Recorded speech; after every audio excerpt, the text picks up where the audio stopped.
એક યુવકનું સારવાર દરમિયાન મોત થતા ખળભળાટ મચ્યો છે।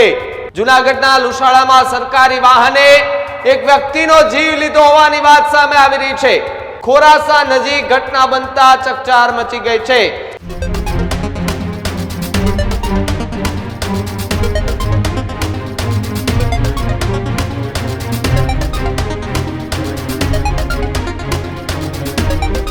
नमस्कार, आप જોઈ રહ્યા છો ન્યૂઝ રૂમ અને આપની સાથે હું છું ભાવિક। સમાચારમાં વાત કરીએ તો સમાચાર જૂનાગઢથી સામે આવી રહ્યા છે કે જ્યાં સરકારી બાબુઓ બેવડા બનીને બેફામ બન્યા છે।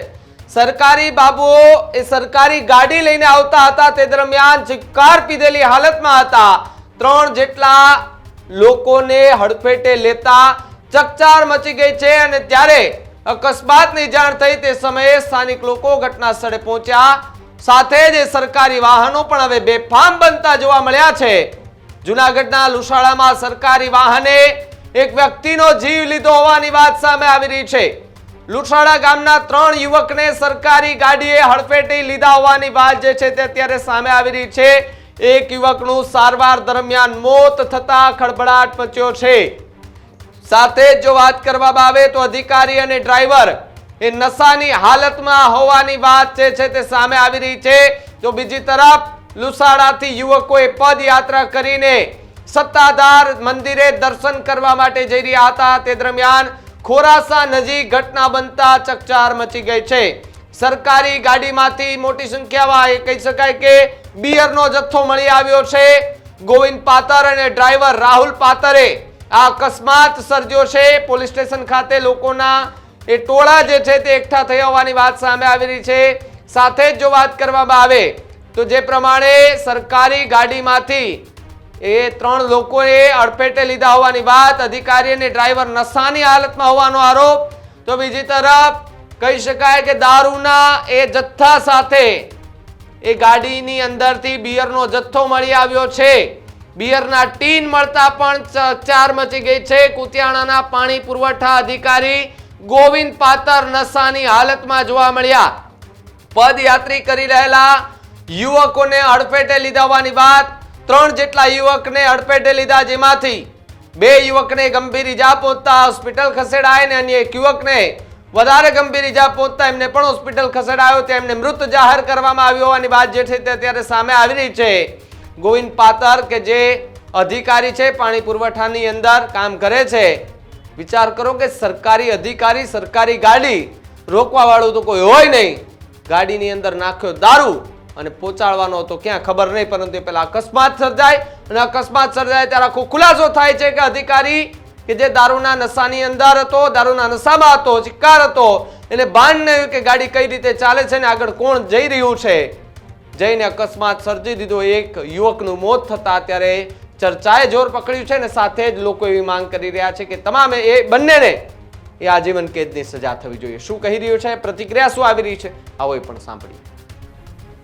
ખોરાસાની આજુબાજુમાં જ 1 કિલોમીટર આ બનાવ બનેલો છે। 3 યુવાનો પગપાળાએ સત્તાધાર યાત્રાએ જતા હતા, તેમાં સામેથી મેંદરડા બાજુથી સરકારી ગાડી આવી। એમાં એક ડ્રાઈવર અને પાછળ એક એના અધિકારી બેઠેલ હતા। અમારી માહિતી મુજબ એ લોકો પાણી પુરવઠામાં નોકરી કરે છે।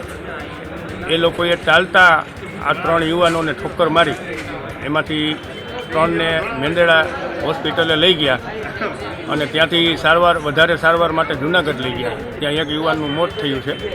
સરકારી અધિકારીઓ આવા દારૂ પી અને બેફામ ગાડીઓ ચલાવે। બંને વ્યક્તિઓ ફૂલ દારૂ પીધેલ હતા અને એની ગાડીમાં પણ બોટલો મળી છે। પોલીસ સ્ટેશનમાં અત્યારે લુસાડા આખા ગામના યુવાનો અને કાર્યકરો હાજર છે। બધાની એવી માંગણી છે કે આ લોકો ઉપર કડકમાં કડક કાર્યવાહી થાય અને આ યુવાનના જિંદગી તો ગુમાવી છે છતાં એના માતા પિતાને પૂરો ન્યાય મળે એવી બધાની માંગણી છે। ઘટનામાં એવું હતું કે અમારા ગામના 4 વ્યક્તિ હતાધાર હાલીને જતા હતા। સામેથી 4 વ્હીલ આવ્યું, રોંગ સાઈડમાં 2 નશાની હાલતમાં હતા, રોંગ સાઈડમાં ઉડાડી નાખ્યા। એમાં અમારા મિત્ર છે સુભાષભાઈ કાનાભાઈ ડાંગરનું ચાલુ રસ્તે ડેથ થયેલું છે અને 3 જણાની ઈજા થયેલ નથી। તો જેમ બને એમ આની કડક સજા થાય એવી અમારી માંગણી છે, કારણ કે 2 વ્યક્તિ ફૂલ નશાની હાલતમાં હતા અને રોંગ સાઈડમાં ઉડાડેલા છે। કઈ રીતની ઘટના બની? ઘટનામાં ચારે ચાર વ્યક્તિ ખોરા સાથે ચા પાણી પીને આગળ હાલતા થયા. આ ગાડી આવીને સીધે સીધી રોંગ સાઈડમાં આવીને સીધા ઉડાડી નાખ્યા. ત્યાંથી એની પાછળ જે ફોર વ્હીલવાળા ભાઈ હતા એની સીધા ફોર વ્હીલમાં લઈને અને સીધા મેંદરડા ગયા હતા. મેંદરડાવાળા એવું કીધું કે ભાઈ ઇમરજન્સી તમે જુનાગઢ જાઓ અને જુનાગઢ સિવિલે જાઓ તો ત્યાંના સ્થળ ઉપરના ડૉક્ટરે એવું કીધું કે ભાઈ મૃત જાહેર કરીએ. તમારું નામ? મારું નામ લુસાડા ગામ કરશન. તો જે પ્રમાણે આખે ઘટના બનતા વંથલી પોલીસે લોકોના ટોળા ઉમટી પડ્યા હતા અને જે રીતે અધિકારી કે જે આમ તો અધિકારી આપણે અનેક જોતા હોઈએ છીએ કે અધિકારી રાજમાં બેફામ રીતે ગાળાગાળી કરતા જોવા મળે છે, દાદાગીરી કરતા જોવા મળે છે, પણ હવે દારૂના નશામાં પણ એ અધિકારી જોવા મળે છે ને રાહદારીઓને હડફેટે લઈ લે છે અને હડફેટે લેતાની સાથે એમને મોતને ઘાટ પણ ઉતારી દે છે. સાહેબ, આ અકસ્માત ન કહી શકાય અને હત્યા કહી શકાય, કારણ કે અધિકારી એક તો નશાની હાલતમાં હતો, બીજી તરફ એની ગાડીમાં એ બિયરનો જથ્થો પણ હતો. સાહેબ, કદાચ પોલીસ અધિકારી હવે તપાસ એ તેના જે પોલીસના વડા છે ને તપાસ કરવાની કે આટલો જથ્થો છે તો આની પહેલા કોઈ જથ્થો લાવ્યા હતા કે કેમ, શું સરકારી ગાડીની અંદર દારૂની હેરાફેરી થતી હતી કે કેમ. આ સવાલ એટલા માટે થઈ રહ્યો છે કે બિયરનો આખો જથ્થો મળ્યો છે ગાડીમાંથી અને જથ્થો મળતા ફરી એકવાર ચર્ચાએ જોર પકડ્યું કે શું ખરેખર અધિકારીઓ હતા કે પછી બુટલેગરો હતા. જો આ જ રીતે ચાલશે તો પછી આપણે જ્યારે કહીએ છીએ કે ગાંધીનું ગુજરાત છે, અહીંયા દારૂબંધી છે, હવે સરકારી અધિકારી જો એ નિયમોનું પાલન નથી કરતા તો પછી સામાન્ય માણસને કેમ ભાઈ આપણે રોકમટોક કરીએ છીએ?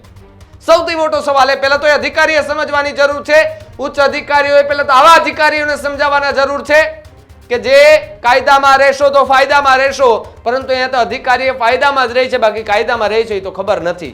કાયદામાં રહેતા હોય કે નથી રહેતા હોય નથી ખબર, કારણ કે આવી ઘટનાઓ જ્યારે જ્યારે બને છે ત્યારે અધિકારી ઉપર સ્વાભાવિકપણે સવાલો ઊભા થાય છે કે એક અકસ્માત અને એક વ્યક્તિનું મોત નીપજ્યું છે. અત્યારે ચકચાર મચી ગઈ છે.